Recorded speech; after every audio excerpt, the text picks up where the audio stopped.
Me gustaría empezar agradeciendo el espacio brindado por la Corte Constitucional para conversar de un tema trascendente como son los derechos de las mujeres, las niñas, los niños y los adolescentes, lo cual implica también destopar una realidad como es la violencia de género que se produce en diferentes espacios, incluyendo el digital. La violencia de género digital es un problema real, actual y de trascendencia que constituye un tema de derechos humanos, de mujeres y niñas de gran complejidad que requiere una atención urgente y un abordaje responsable.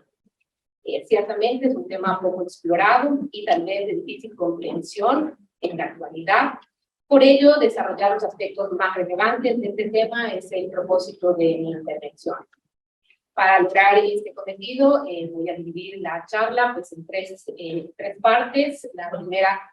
buscará asentar los elementos básicos de comprensión de la sociedad en la que vivimos hoy, bajo el paradigma de la sociedad red,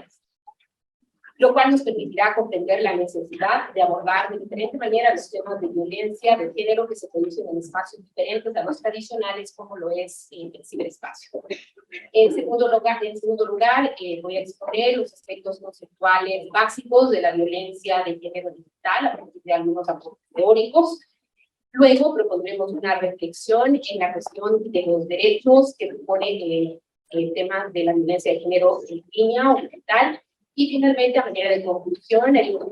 breve reflexión de los retos que supone, especialmente para la justicia constitucional, abordar los casos de violencia de género digital. Tal vez ustedes me pueden acompañar en una charla con la predicción de las diapositivas, sobre todo para las personas que nos siguen y que nos ven.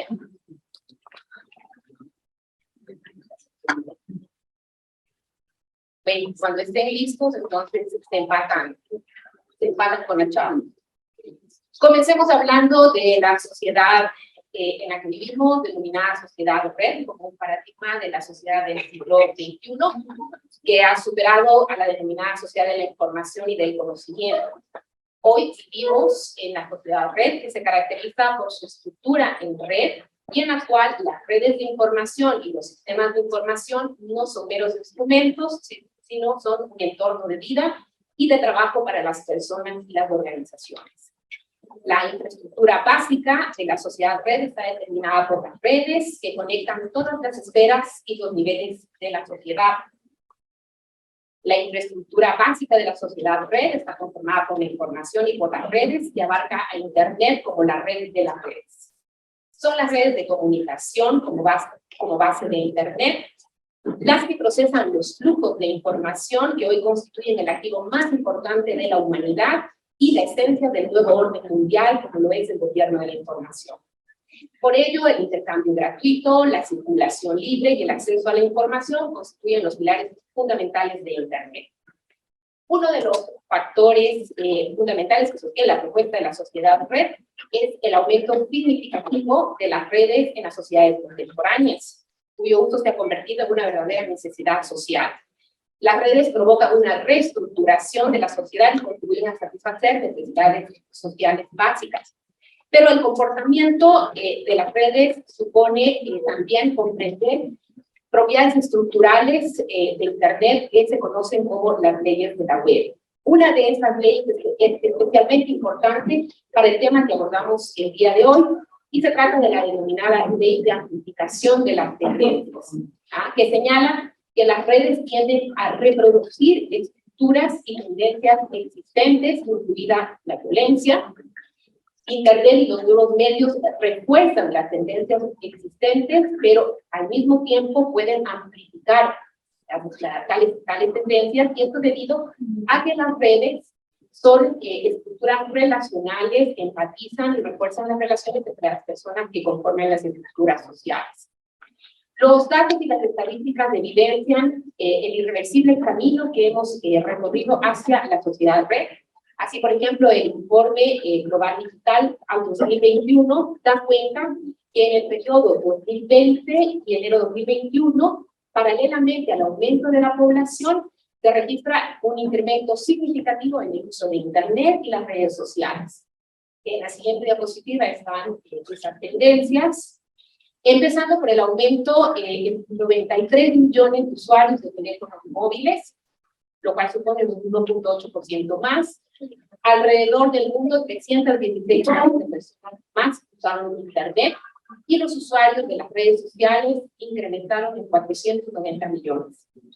En el caso del Ecuador, los últimos datos se desprenden de la encuesta multipropósito de 2019, realizada por el Instituto Nacional de Estadística y Censos, que evidenció que el acceso a Internet en los hogares aumentó hasta alcanzar en el 2019 un 45.5% de familias conectadas a Internet. Esta tendencia incremental se mantiene tratándose de los teléfonos celulares inteligentes, pero arroja un dato crítico, y es que el 12.2% de los usuarios de estos teléfonos inteligentes son niños, niñas y adolescentes entre los 5 y los 15 años. En esta sociedad red vivimos además de una realidad aumentada, producto de la presencia que los individuos hemos ido construyendo en las últimas décadas en el ciberespacio, y que el ciberespacio ha dejado de ser un simple espacio de información para convertirse en un espacio de interacción humana. Nuestra vida física está proyectada en una realidad virtual que reproduce también las estructuras, las problemáticas como la violencia, pero que por las características del ciberespacio puede potenciar los peligros y los daños. Esta es la razón por la que, tratándose de la violencia de género digital, se habla de un contexto de continuidad de los espacios en línea y fuera de línea. La cabal comprensión de lo que significa hoy la sociedad red y la vida en la sociedad red permite redimensionar o dimensionar la maximización de los daños y los efectos de los eventos que se producen en el ciberespacio. Por tanto, no es posible abordar de la misma manera los fenómenos y las problemáticas que suceden en la realidad física respecto de esos mismos eventos, pero que suceden en espacios como el virtual, dado las características de instantaneidad, la rápida expansión o la viralización, la casi perpetuidad de la información que queda en Internet, la replicabilidad o el alcance global. Quisiera señalar que esta descripción es neutra en técnica, sin que tenga una valoración en cuanto a lo bueno o lo malo de las redes sociales. Precisamente ayer leía una nota respecto del horrendo crimen de la abogada María Belén Bernal, y el título era fuerte, decía: las redes están construyendo un país estúpido, demostrando que en los últimos días en las redes, pues un tema que sin duda es delicado y que merece un debate sobre un asunto de interés público, pues se ha convertido en un tema que ha evidenciado pues las más siniestras disputas, odio, variedades e incluso pues la cultura de la turba y el linchamiento. Sin embargo, paralelamente a esto, en el ámbito internacional,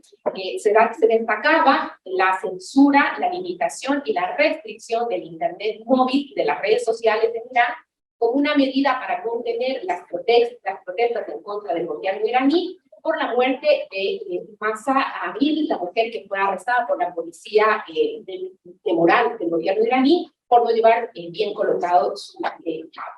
Este hecho motivó, y ha motivado que las protestas en las calles de Irán sean fuertes, y el medio de la movilización han sido las redes sociales, y de ahí pues el bloqueo a estos medios en este país. Así que repito, hablar de lo bueno, de lo malo, de las redes sociales es un tema de otra charla. Ahora bien, ¿de qué hablamos cuando decimos violencia de género digital? Y aquí también es una cuestión terminológica, decimos digital, en línea, ciberviolencia. Esta es un tema en el que se evidencia que cuando trabajamos con temas de tecnología tenemos que ser neutros primero, pero también flexibles en cuanto al uso de la tecnología, porque la tecnología cambia rápidamente. Y lo importante en realidad es ir construyendo pues, conceptualmente la forma de abordar lo que pasa en relación con la tecnología. La Ley Orgánica Integral para Prevenir y Erradicar la Violencia contra las Mujeres define la violencia de género contra las mujeres en términos generales como cualquier acción o conducta basada en su género que cause o no muerte, daño o sufrimiento físico, sexual, psicológico, económico o patrimonial, gineco-obstétrico a las mujeres, tanto en el ámbito público como privado. Se reconoce, por tanto, como formas de violencia, la física, la psicológica, la sexual, la económica y patrimonial, la simbólica, la política, la gineco-obstétrica y también la sexual digital. Se reconoce o se establece que la violencia puede ser ejercida en espacios virtuales a través de cualquier tecnología de la información y comunicación, incluyendo las redes sociales, las plataformas virtuales o cualquier otra. Por su parte, o por otra parte, la publicación del Taller de Comunicación Mujeres 2021 propone una definición, un concepto de violencia de género digital, en los términos que ustedes pueden apreciar en la lámina, haciendo énfasis que el medio para ejercer la violencia son las tecnologías de información y comunicación, y que estas formas de violencia pueden tener afectaciones a nivel físico, psicológico, sexual o económico en las mujeres y niñas. Una mejor manera, en todo caso, hay también una forma de definir a la violencia de género en línea, propuesta por, o que consta en el informe trabajado desde la OEA para el año 2022. Se habla de violencia de género en línea y ratifica que el uso de estas formas de violencia tiene como medio para ejecutar la violencia o para acentuar el daño. Se utiliza las tecnologías de información y comunicación. La mejor forma, en todo caso, de tratar de comprender este tema tan complejo es a través de la tipología o los tipos de violencia digital, y para ello voy a proponer seguir el trabajo del proyecto Navegando Libres en la Red, a quien hay que atribuirle la autoría del texto y el contenido que ustedes van a ver en las láminas, únicamente para mostrar todas estas formas o la amplia gama de conductas y comportamientos agresivos que cambian constantemente en la red, que son el reflejo de la interacción tanto en los espacios en línea como en los espacios fuera de línea. Si me ayudan con la siguiente diapositiva para que podamos empezar a ver los tipos de violencia, por favor.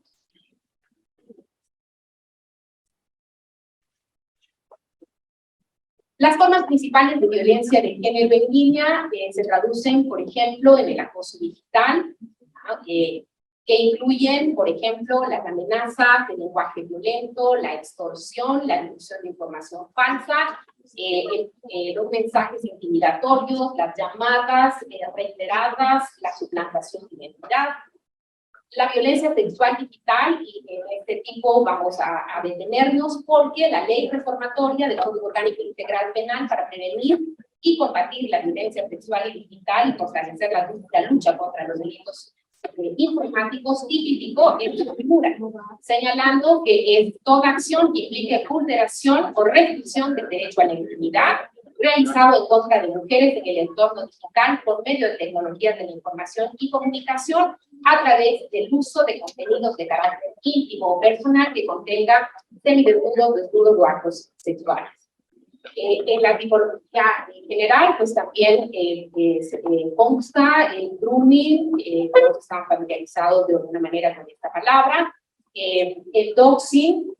por ejemplo, divulgar datos personales sin autorización, por ejemplo, revelar una dirección donde se encuentre la víctima, discursos de odio y expresión discriminatorias, acceso no consentido a dispositivos y cuentas, ataques a la libertad de expresión.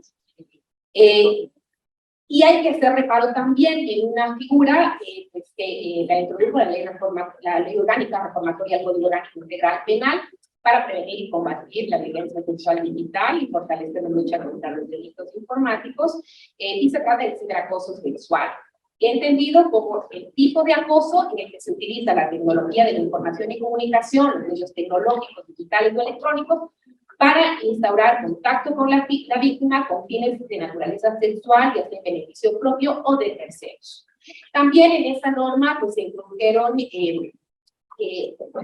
se introdujeron disposiciones para agravar, por ejemplo, la comisión de un delito si es que se lo filma o se lo graba y luego pues, se difunden esas imágenes o ese video. Sin duda, la violencia de género digital provoca diferentes impactos en las víctimas de carácter físico, psicológico, sexual y económico. Las agresiones digitales que están basadas en género repercuten en todos los aspectos de la vida de las víctimas y suponen sobre todo una continuidad de estas estructuras y de la violencia pues, que está instaurada en la vida cotidiana de las personas, pero que se proyecta de una manera desproporcionada al espacio virtual. Sin embargo, y ante todo, la violencia de género digital en todas sus formas constituye una violación de los derechos humanos de las mujeres, niñas y de sus libertades fundamentales, lo que afecta pues, su vida y su desenvolvimiento pleno. Se destaca principalmente la afectación a derechos fundamentales, como en la siguiente lámina pueden ver ese detalle: el derecho a vivir una vida libre de violencia, el derecho a la igualdad, no discriminación, el derecho a la libertad de expresión, el derecho al acceso a la información, el derecho a la privacidad, el derecho a la protección de los datos personales, el derecho de reunión y libertad de asociación, el derecho a la integridad personal, el derecho al libre desarrollo de la personalidad y los derechos sexuales y reproductivos. Es importante señalar que si bien las violaciones a los derechos humanos afectan tanto a los hombres como a las mujeres, el impacto puede variar por el factor de riesgo y la condición de vulnerabilidad que se determina por el solo hecho de ser mujeres. Un estudio realizado en el año 2017 en Estados Unidos concluyó que si bien los hombres y las mujeres son víctimas, por ejemplo, de ciberacoso, las diferencias entre las formas de acoso y los efectos de las víctimas son diferentes. El 21% de las mujeres señalaron haber sufrido acoso en línea en comparación con el 9% de los hombres. Y el 35% de las encuestadas dijo que el último incidente de acoso fue extremadamente o muy molesto, cifra que fue el doble de lo que declararon los hombres, apenas un 16%. Frente a la violencia de género digital, ha habido un recorrido. La respuesta del Estado ha sido pues, obvia, pero no menos importante en cuanto al tema normativo. Hemos referido algunas de las normas importantes con las que cuenta el Ecuador. A esto se suman, por ejemplo, la política de ciberseguridad aprobada por el Ministerio de Telecomunicaciones y de la Sociedad de la Información mediante Acuerdo Ministerial 006-2022 y la actual Estrategia Nacional de Ciberseguridad, también liderada por el Ministerio de Telecomunicaciones y de la Sociedad de la Información. En los dos instrumentos se habla sobre el tema de la protección de los derechos y las libertades ciudadanas y el objetivo de buscar disminuir los riesgos y las amenazas en el ciberespacio para construir espacios más seguros. Sin embargo, ninguna de las dos, de estos dos instrumentos encontramos un enfoque de género. La violencia de género ha aumentado especialmente en Latinoamérica y así da cuenta el informe elaborado por las Naciones Unidas, por la Relatoría sobre Violencia contra la Mujer de las Naciones Unidas. Y frente a esta realidad se requiere obviamente una respuesta normativa de políticas y de estrategias, pero que incorporen el enfoque de género. Luego, la tutela judicial efectiva de los derechos de las mujeres y de las niñas es el otro componente fundamental, que garantice el derecho a una vida libre de violencia, especialmente en los espacios virtuales. En este contexto debe haber un compromiso real y efectivo de integrar la perspectiva de género en las decisiones judiciales para evitar que una interpretación rígida de las normas perpetúe las discriminaciones interseccionales. En el ámbito de la justicia constitucional es vital la aproximación a la realidad y a la cabal comprensión de la violencia basada en género en el ámbito digital, que afecta de manera desproporcionada a las mujeres, tomando las palabras de la magistrada de la Corte Constitucional de Colombia, la doctora María Victoria Calle, todo juez constitucional debe asegurar que en los juicios constitucionales se considere la voz acerca de las mujeres y desde las mujeres para lograr la sensibilización en relación con los problemas constitucionales que afrontan las mujeres. Resulta fundamental también la interseccionalidad en este tema, porque cuando se produce la violencia de género digital, existen otros patrones y otros factores que acentúan más la violencia. La violencia en línea es interseccional y se incrementa de acuerdo a otros indicadores, como puede ser pues la etnia o la mayor exposición de las mujeres, por ejemplo, en espacios de activismo, a las defensoras de los derechos humanos o integrantes de ciertas comunidades o grupos de la población, e inclusive es un factor de edad que es muy importante para nosotros dentro de la universidad. Hay datos que señalan que las mujeres entre los 18 y 24 años de edad tienen un 27% más de probabilidad de ser víctimas de violencia en línea que los hombres. Finalmente, un factor fundamental para abordar, entender este tema es evitar la normalización de la violencia. Y este es un tema, insisto, que conecta con nuestras estudiantes, porque no debemos perpetuar, no debemos acostumbrarnos a que en ningún espacio pues, seamos víctimas de violencia de género, y especialmente en el digital. Debemos superar los obstáculos que se presentan en relación con este tema, empezando por denunciar o por buscar visibilizar la violencia de género en los diferentes espacios, los blogs, los correos electrónicos, los servicios de mensajería instantánea, las redes sociales. Este es un primer paso y que nos compromete a nosotras, las mujeres, y luego, obviamente, la respuesta del Estado a través de todas las formas y los mecanismos. Muchas gracias.